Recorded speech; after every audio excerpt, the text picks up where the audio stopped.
Hi everyone, welcome to SCARE. I'm Taylor, I'm the Youth Programs Coordinator here at SCARE, and thank you for joining us today for Elevate 1.4. So this is the fourth part in our quarterly training series, and today we're going to be covering some topics that all fall under personal presence at work.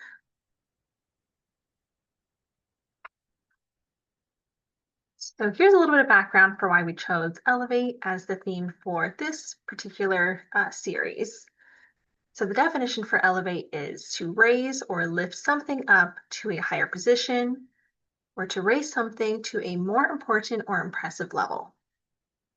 So if you've been with SCARE for a while, you might know that our previous training series was under the theme of momentum. So the idea for momentum was you were learning the basics and just trying to get the ball rolling, trying to build momentum. So hopefully, if you have been part of that series, you have already built up the momentum. So now that things have gotten rolling a little bit, the idea for Elevate is to just take it to the next level, build on the skills you already have, and just make it a little more elevated. And I really liked this quote, just again, for the theme of Elevate. The best way to predict the future is to create it. Your actions will elevate you to the future you envision. Again, this is really what this is all about, is we're trying to create the future that we want for ourselves and our families. So whether it's building the momentum to get there or elevating yourself to reach this kind of future that you envision. So here are some of the key parts that we're kind of dealing with Elevate.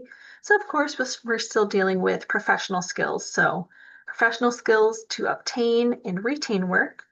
So just elevating professional skills can help refine and build your expertise. They can help you to embrace leadership and stay adaptable in an ever-evolving world. I mean, things are always changing. So just making sure that we're always up to date and able to continue to adapt and learn. We'll also be just always going over personal skills that can help to maintain a better work-life balance. You know, we need to work to live, but we don't live to work. So we want to elevate your personal skills to empower you to make better decisions, cultivate meaningful connections, and create a positive impact on those around you. Again, I know a lot of this is focused on the professional side, which is what we need to be able to live, but there is a really big importance for maintaining the balance of your work life and your personal life. Also, just finding new ways to learn and create your vision for your future.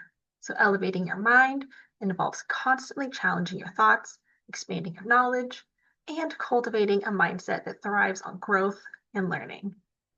There's never an end to learning. We're always changing, always growing, and always learning, and just growing in different ways. So before we jump into today's training, did want to review some of the past topics that we've gone over in the series. And so if you haven't already, if you're just joining us for the first time, please feel free to watch our previous Elevate and Momentum training videos. They have all been uploaded to our YouTube channel, and they are full of some really great information. So I highly recommend that you go back and go ahead and watch those videos. So first in Elevate 1.1, we went over some topics such as growth versus fixed mindset. So we wanted to see the difference in kind of like mindset. So if you were to make a mistake, let's say, how to learn from it instead of having it feel defeating. So how to continue learning and taking those things to grow, seeing them as an opportunity to do better, rather than having it hold you back. We touched on mapping your ideal life. So just figuring out what it is that you want and envision for yourself and your family in the future, and trying to break down what that looks like in different aspects of your life. We also went over setting and revisiting goals. We have gone over setting goals before in previous trainings, but I think it's really important to circle back around to that and revisit it because our goals can change. So it's really good to kind of check in every once in a while and just make sure that we're either on track to reach our goals or change our goals to better fit maybe our new situations. Lastly, in 1.1, we went over how to give constructive feedback. So how to give feedback in a way that is still respectful, but effective for people.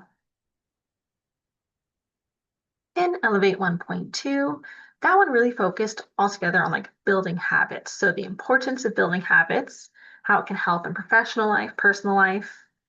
We also went over some techniques to help successfully build habits. So one of them being habit stacking. We also went over some free and affordable online learning resources. Again, things are always changing in this world, so being able to learn new skills, learn new topics, keep our minds fresh, super valuable. And there are so many resources online that are completely free. It could be anything from math and English to nutrition to hobbies, whatever it might be. We have so much access to learn it, basically anything now. And then lastly, for 1.2, we also went over self-compassion, just the importance of being compassionate towards ourselves, especially just like with the chaos and stress that life already brings, just how to be compassionate towards ourselves while we're on our journeys. In Elevate 1.3, we went over how to support your child's education, like how to be more involved with their schools, and just other ways to support them. We also went over the differences between IEPs and 504 plans. So just the different education plans that you can have set up with the school to bring some extra support to your child while they're in school.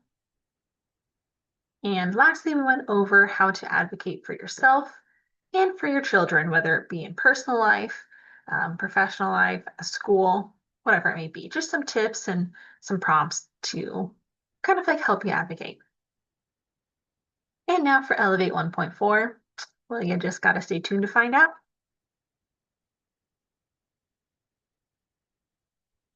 All right, so today's topics, again, these all fall under that personal presence at work.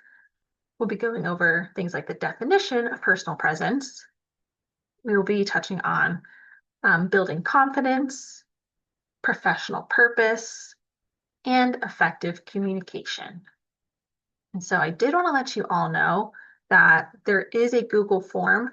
The link is in the description box under the YouTube video, or it's also in the email that you've received from Scare. And so this form, instead of answering it and filling it out at the end of the training, it would actually be helpful to have it open throughout the training. There's going to be different prompts throughout the training that line up with the Google form. If you're not able to use another device at the same time, I recommend just writing it down on a piece of paper. So at the end, you're able to type all up in the Google form. This Google form is going to be how you are able to receive work participation hours. It shows us that you were a part of the training, and we can kind of see that you were following along.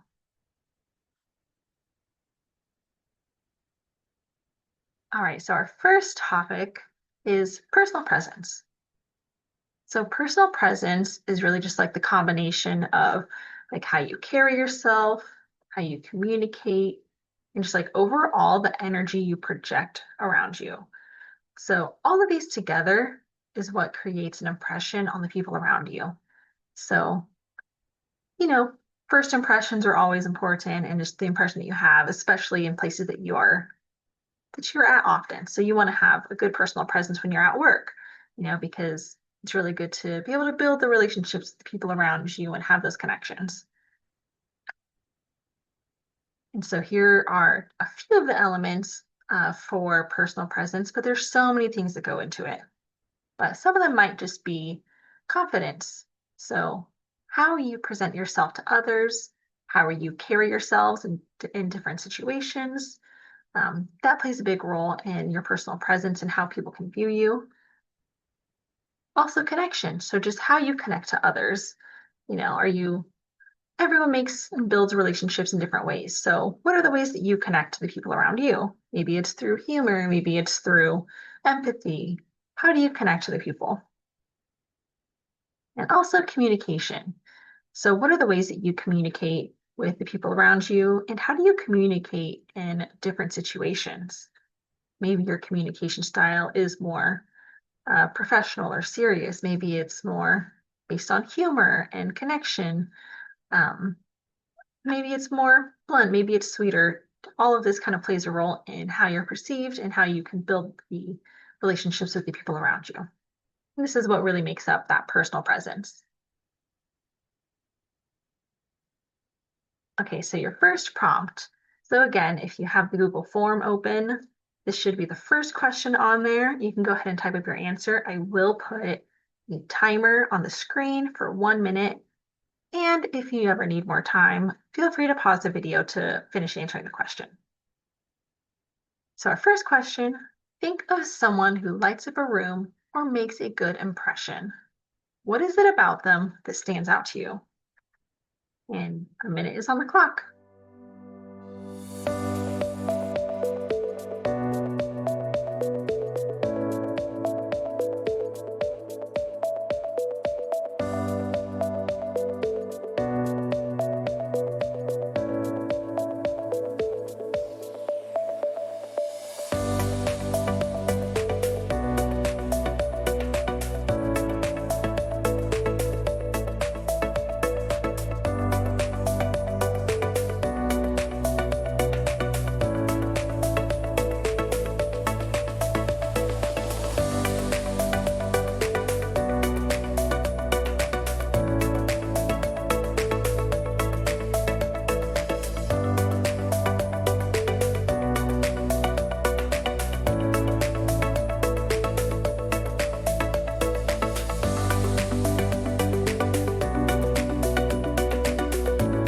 All right, 1 minute is up. But again, if you need a little more time, feel free to pause the video to finish up answering the prompt.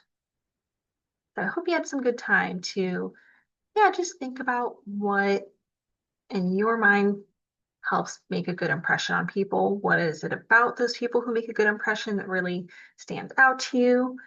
And kind of like reflect on maybe how that can play a role in your own personal presence. Okay, now we're going to shift over to building inner confidence. So confidence is a skill. It's not a trait. It is something that takes a lot of time and practice. And I know a lot of the times you might see people as just being naturally confident or think that they're just born that way. That's not always the case. It really does take time and practice to build your confidence. And also just a reminder that what we see on the outside is not always what people are feeling on the inside. So we can perceive someone as being very confident. They might not feel that way. So just keep that in mind. So here are some tips and just some things to remember when it comes to confidence. Don't compare yourself to others. Everyone is on their own journey. So like I said, you're really only seeing the outside of what people kind of like portray. You don't really know what they're going through and the journey that they're on. So try not to compare yourself to them. Everything happens in its own time. There's no timeline that any of us need to be on or a place that where we need to be. As long as we just focus on ourselves and improving ourselves and just doing what we need to do. And then a really good tip for building confidence in a small way is just to show up for yourself in small ways. So it doesn't have to be these really big things to build confidence. Sometimes it's just building trust in yourself. So whether it's you making the promise to yourself that you are gonna wake up and, work out for 10 minutes, whatever it might be, if that's something that you've been really wanting to do but just haven't done it, that's one way to show up for yourself. Maybe it's taking a little bit of time every day to decompress and meditate or to just have alone time because life is busy. You probably don't get too much of that. Just find some ways that you can show up for yourself and just build that trust and confidence in yourself. Another thing to help build confidence is just to challenge yourself to try new things. As humans, a lot of times we have this tendency to try to stay in our comfort zone and stay kind of like within the familiar, what we're used to, what we're comfortable with. But we can actually build more confidence by trying new things, especially things that we really didn't envision ourselves trying or think that we would ever try. Maybe we've been intimidated by it. But when we do those things, we start to see that we are capable of so much more than we imagine. It might end up being a wonderful experience, and you realize, wow, I am capable of doing such amazing things. So just challenge yourself to try some new things out. Maybe it's going somewhere or trying to learn a certain skill or take a class, whatever it might be. Also, something to keep in mind is that even if you don't feel it at first, confident body language and communication can actually lead to more confidence. So it's kind of like this weird way to start tricking the brain. And so when experimental participants took power or upright postures, they felt better and were more confident than when they took contractive or like hunched over body positions. So again, it's a small change that can eventually, over time, maybe just lead to little boosts of confidence. So instead of kind of like hunching over, making sure you're standing upright, you're standing up straight, your shoulders are back. That can convey confidence to the people around you. And then it's like a win-win, right? They might see you as being a little more confident. And you also, in turn, might end up feeling a little bit more like confident in yourself.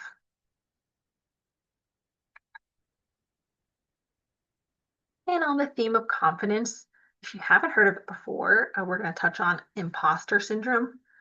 So, imposter syndrome is the persistent inability to believe that your success is deserved or has been legitimately achieved as a result of your own efforts or skills.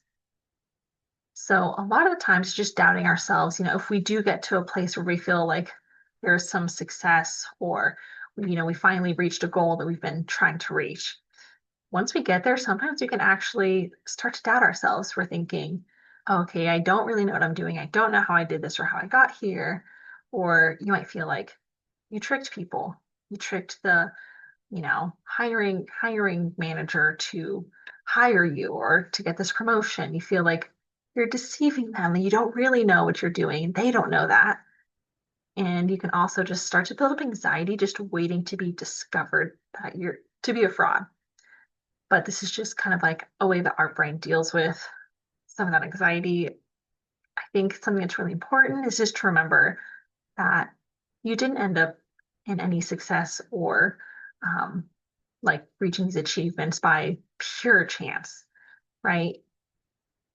It's more so likely that you have had so much time and you've been working so hard over days, months, years, um, learning more, working harder just to get to where you're at. So even though it can feel like you don't know what you're doing or you might doubt yourself in some ways, the truth is that there's been a lot of work over the years that has definitely led you to your successes and achievements. And so some of the things about imposter syndrome is that it can really impact your self-esteem and confidence. It can even impact just your overall like well-being and your mental health. And it'll often make you less likely to take risks. Right. So when we're hearing that negative self-talk, thinking that we don't know what we're doing or there's no reason that we're, deserving of any successes, that can really take a negative impact on us. So it's really important to try to work to overcome the imposter syndrome and just to know that you are deserving of your successes. So some of the things to keep in mind is that doubt is normal.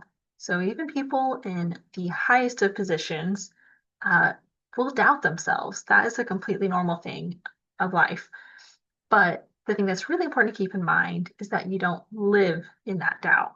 So you might doubt yourself and then you bounce back from it and realize, no, I can do this. I've done really hard things before. I'm good. I got this.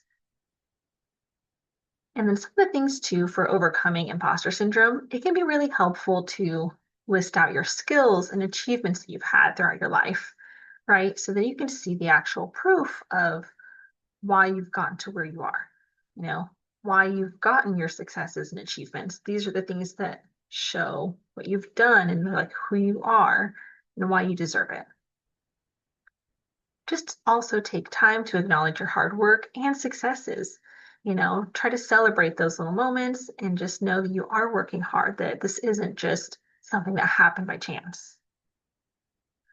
And lastly, just learn from your mistakes. It can be really easy to make a mistake and then think of that as proof that maybe you're not doing well, that you're not good enough. That's not the truth. Again, everyone makes mistakes. That's just part of life. So just making sure that you learn from them and know that those mistakes actually are helping you to become better and learn more. And so some things to help build confidence, really are self-awareness. So self-awareness is just like this overall like realistic view of yourself and how you interact with the world around you. So self-awareness kind of includes some things like understanding your thoughts and being aware of the thoughts that you have, knowing your strengths, knowing what you're good at, understanding your feelings and where they're coming from and dealing with them in an appropriate way. Also knowing your weaknesses, knowing where you can maybe grow a little bit more. Understanding your actions, why you do the things that you do, how they impact you, how they affect others, and just overall the impact that you do have on the other people around you. And also the values you have and how that plays a role in like why you choose the things that you do and how your values impact just like your overall like life, the role that it plays in your life. So those are like a lot of things that all fall under self-awareness and just being aware of, like I said, yourself, both internally and externally, and how you impact yourself and the people around you. And so there has been a big tie to like self-awareness and an increase in confidence. So research suggests that when we see ourselves clearly, we are more confident and more creative. We make sounder decisions, build stronger relationships, and communicate more effectively. So the more time we take to be self-aware and just understand why we do the things that we do, how we affect ourselves and the people around us, the more that we start to take time to realize that, then it can actually help us to build stronger connections with the people around us, right? Because it makes us more relatable and we can make more realistic decisions based off of what we know. All right, time for the next prompt. So again, now's a good time to go to your Google form and I'll do the same thing. I'll have 1 minute on the clock. And this time, I want you to write down 3 strengths or accomplishments that you're proud of.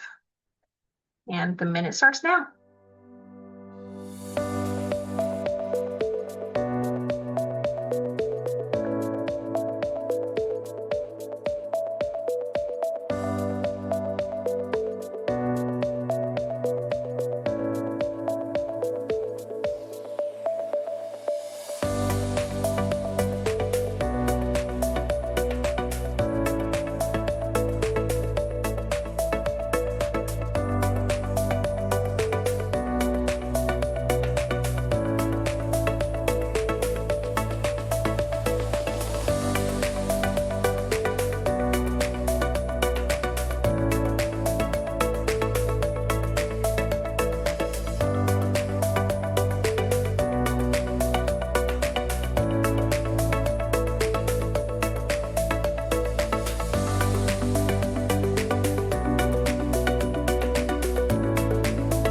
All right, a minute is up. If you need more time, feel free to pause the video. But I hope you had a good enough time to just think about some of the things that you're really proud of and some things that you've done, some of your strengths. Again, these kinds of things can really help build our confidence and trust in ourselves. It helps us to remind ourselves of like what we've done and why we do deserve like the success that's coming our way. All right, and on to our next topic, we'll be dealing with effective communication. So we're just going to go over some overall tips for communication. It can both be for your personal life, for professional life, whatever it may be. These are just some general tips to help build good connections when you're communicating with other people. So one of the first things is just to maintain a good amount of eye contact, but like an appropriate amount, right? I don't want you to have super wide eyes just staring, not blinking at someone that you're talking to. That might be a little unsettling. So just making sure that you are making eye contact, maybe occasionally glancing away, but it helps them to know that you're there, you're listening, and you're talking to them. Also, pay attention to nonverbal cues. So obviously pay attention to what people are saying, but even when they're not speaking, their body says a lot. So you might start to notice like the way that they are, maybe they're kind of like drifting off. You can see that they're not paying attention or they start fidgeting. That might give a little bit of a hint to like how the conversation is going, right? So just pay attention to those nonverbal cues also, but also show that you're paying attention to the conversation. So like I said, things like showing eye contact, or maybe like giving a good nod every once in a while so they know like, yep, yeah, like you agree, or like, yeah, you're paying attention. Things that they know that you are there and listening, that they're not just talking to a brick wall. Next up, speak clearly and listen carefully just to make sure that everything is understood. And if you feel like things aren't completely understood, make sure to ask questions and just like confirm any of the information, trying to avoid any of those misunderstandings. It can never hurt to ask questions and just like make sure that you guys are on the same page. So that can avoid probably even future situations just by asking more questions instead of assuming that they're thinking a certain thing or that they mean a certain thing. So just getting that kind of clarification in your conversations. Also, remember to let others talk. I know, especially depending on the topic, it can be really easy to get carried away. But just remember that a conversation is a two-way activity, sometimes more if there's more people, right? So let other people talk. Try not to overtake the conversation. You want to make sure that you're listening to them, they're listening to you, you're both speaking, and yeah, both just actively listening to each other. And then something to keep in mind, I mean, communication is great, but also it is important to engage in those difficult conversations whenever it's needed. So if you're trying to avoid having a difficult conversation, you're not saying something, if there's a problem, that can actually make things worse. So just find ways to communicate and have those difficult conversations in a way that works for you. And when you do have those things come up, it's especially important to make sure that the tone that you have is respectful, it's non-confrontational, and you're bringing things up maybe out of concern or to prevent bigger issues, right? So just do it in a respectful way instead of attacking to make sure that the communication is there because you want to make sure we're all human. It doesn't feel good to feel attacked. So just keeping that in mind when you're talking to other people too. And lastly, encouraging feedback from others. So if you are talking about something or engaging in, say, some type of difficult conversation, or maybe someone else started a difficult conversation with you first, just ask for their feedback. Okay, well, like, how can I do better? Um, how can things improve? How can we communicate better? Just figure out what works for you, encourage feedback, and make sure that they know that you're open to the feedback and like respectful of it. And so far we focused mainly on like verbal communication, right? If you're having an actual conversation with someone, obviously it's going to be a little different if you're texting or emailing someone. So today we're really just going to go over the email communication side of it, things to keep in mind. But let's say you are sending out an email, always make sure that you read it and then read it again before you send it out. You want to check for things like spelling, your grammar, your tone. Sometimes, like you might type things up first and then you realize, oh, okay, I forgot this part, or ooh, the way I said that, like it actually comes off a little mean, or you might just realize things you didn't realize when you first typed it up. So it's always important to read it a couple times and make sure it sounds good before sending it. Then it's also just good to just, yeah, make sure that everything's clear and can be understood. Also, make sure that the content of the email is relevant and has like an appropriate subject heading. So if you're sending an email about rent, put that in the subject, say, question about rent. That way, the person who's receiving the email, they know what to expect, and it also can help them take it more seriously if they know exactly what's going on, know what it's pertaining to, instead of just putting it off.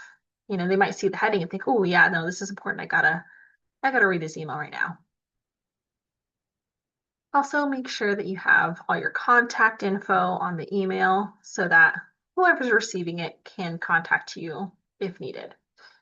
So maybe it's just signing your name, putting your phone number, putting your email address at the bottom, anything to make sure that there's no way that they can possibly say that they couldn't contact you if something comes up. And lastly, always be sure to be polite, concise, and use valid points and avoid lengthy ramblings. And again, it can be really difficult when you're like getting used to email communication, but it can be, a little intimidating or overwhelming to get a really, really long email. So find ways to either shorten it or make it easier to read. So it might be including bullet points instead, right? So then everything doesn't blend together. The other person can see exactly what it is. If you have a few questions that you're asking, put each question on a bullet point. So it's easier to see, a little less overwhelming on the eyes. Or if you can't do that, even just breaking it up, maybe like almost like paragraph by paragraph, write a couple sentences, skip a line, write a couple more. That way it's a little bit easier to see exactly what is being asked in the email and what's being talked about. And so those are just some of the tips for email communication, whether it is professional or personal, that can help it be really clear and understood.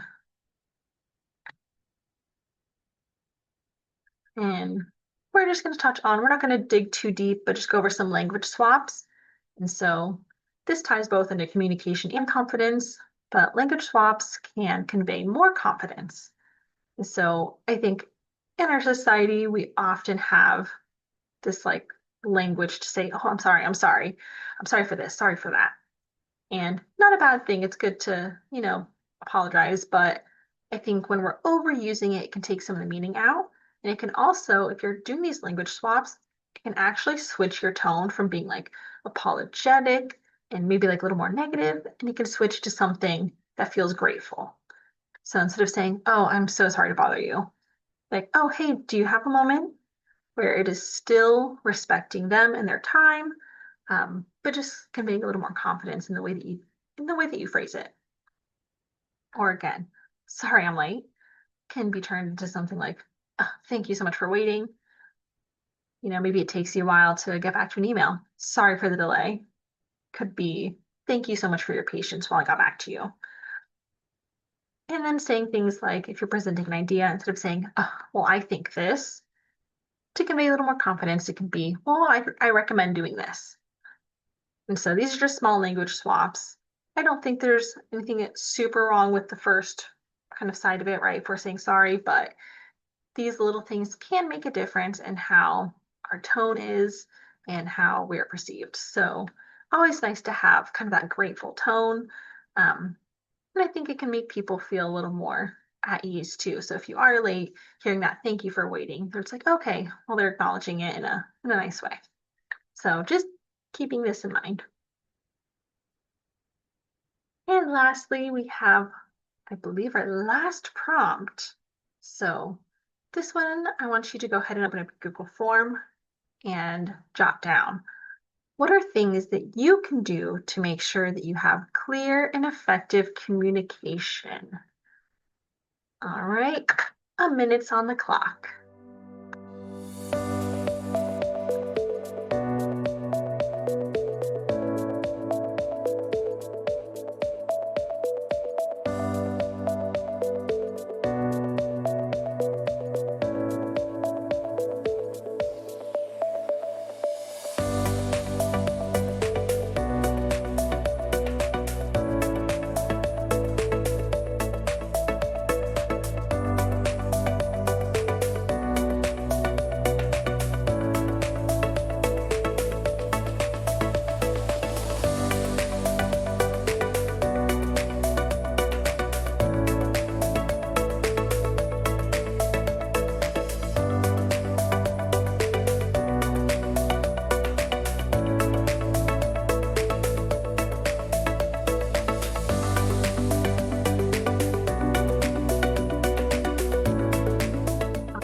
Time's up. Pause it if you need a little more time. But I hope you were able to jot down some things that you thought of for just having clear and effective communication, whether it's through, verbal communication when you're talking in person or through email. Just things to make sure that your communication is clear and understood and respectful.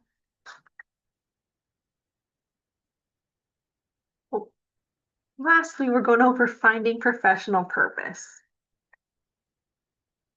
All right, so professional purpose is about finding meaning and fulfillment in your work while keeping in mind personal values and passions and seeing it as a way to contribute to something larger than yourself.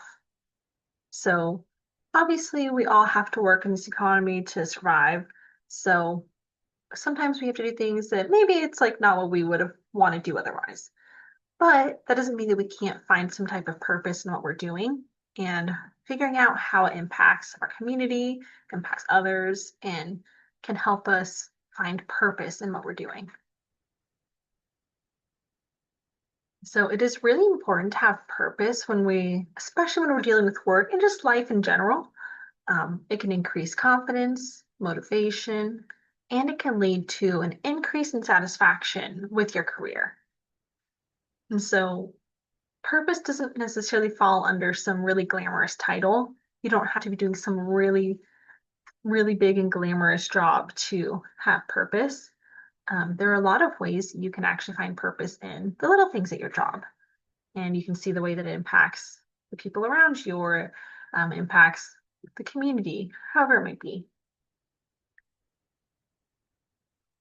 And so we can actually find purpose. Like I said, there's a lot of different areas that we can find purpose in our work.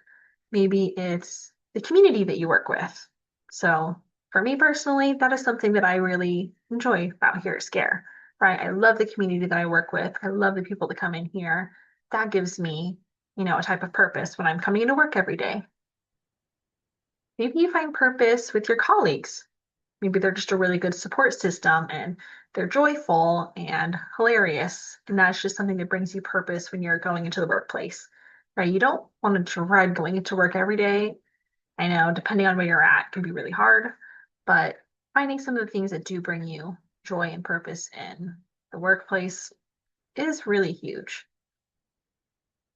And so maybe you're finding purpose in how your place of work impacts lives, right? So maybe seeing your workplace in a different light. If you're working at the grocery store, we think of it as this everyday thing, but just thinking about it as the way that people are able to sustain their life, feed their families.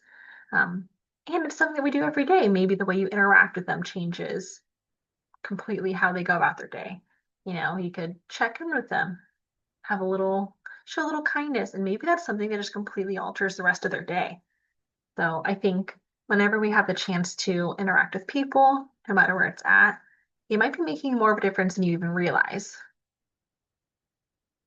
Also, you might find purpose in just like overall workplace atmosphere. Maybe it is just an overall atmosphere that's very supportive, or maybe it's cultural, or maybe, you know, there's just something about it that you find purpose in and some joy in. Maybe you are grateful for skills that you get to learn and use.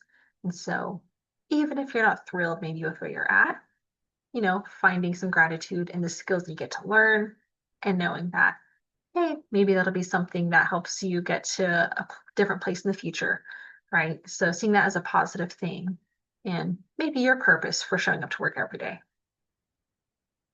Also, just finding purpose in your values and maybe how your values can align with the workplace, right? So just think about what's really important to you and understanding why you find purpose in your work that way.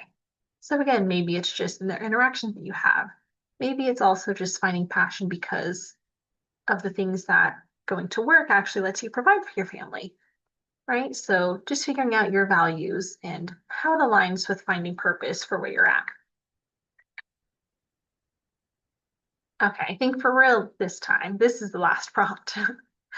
What do I value in a workplace? What things can I find purpose in at a workplace? So you guys know the drill by now. I'm going to go ahead and put a minute on the screen, and you'll have a minute to answer the question on the Google form. And the time will start now.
up. If you need a little more time, feel free to pause the video. But I hope this gave you a good idea for just like reflecting on your values and some things that you can find purpose in at the workplace, especially. And with that, we'll conclude the training, but please be sure to fill out the surveys in the link. Hopefully you were able to follow along and fill out the survey. This is the Google form alongside the training. Reminder that this is required in order to receive work participation hours with your caseworker's approval from Tribal TANF. And yeah, thank you for joining Elevate 1.4. Our next training will be in a few months. It is quarterly, so the next one will be in December. But if you have any topics that you want us to cover, please feel free to include that in the survey, and we'll try our best to incorporate. We want to do these for you guys and what's helpful for you. So we appreciate any feedback that you provide. I hope you all have a great rest of the day, and we'll see you at the next training.